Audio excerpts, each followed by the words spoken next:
தொப்பி வியாபாரியும் குரங்குகளும். ஒரு காலத்தில் ஒரு தொப்பி வியாபாரி இருந்தான். அவன் பல வண்ண தொப்பிகளை ஒரு கூடை நிறைய வைத்து ஊராக சென்று விற்பனை செய்தான். ஒரு நாள் மதியம் வெயிலில் நடந்து சென்றதால் அவனுக்கு மிகவும் சோர்வாக இருந்தது. ஒரு பெரிய மரத்தின் கீழ் அமர்ந்து சிறிது நேரம் தூங்கினான். சில நேரம் கழித்து விழித்து பார்த்தபோது கூடையில் இருந்த எல்லா தொப்பிகளும் காணாமல் போயிருந்தன. அதிர்ச்சி அடைந்த அவன் சுற்றி சுற்றி பார்த்தான். அப்போது மரத்தின் கிளைகளில் பல குரங்குகள் அமர்ந்து கொண்டு அவன் தொப்பிகளை தலையில் அணிந்திருந்ததை பார்த்தான். தொப்பி வியாபாரி என்ன செய்வது என்று யோசித்தான்.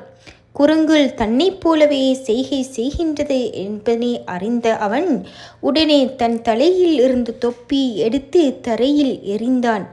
அதனை பார்த்த குரங்குகளும் தங்கள் தலையில் இருந்த தொப்பிகளை ஒன்றன் பின் ஒன்றாக கீழே எறிந்தன. வியாபாரி மகிழ்ச்சியுடன் எல்லா தொப்பிகளையும் சேகரித்து தனது பயணத்தை தொடங்கினான்.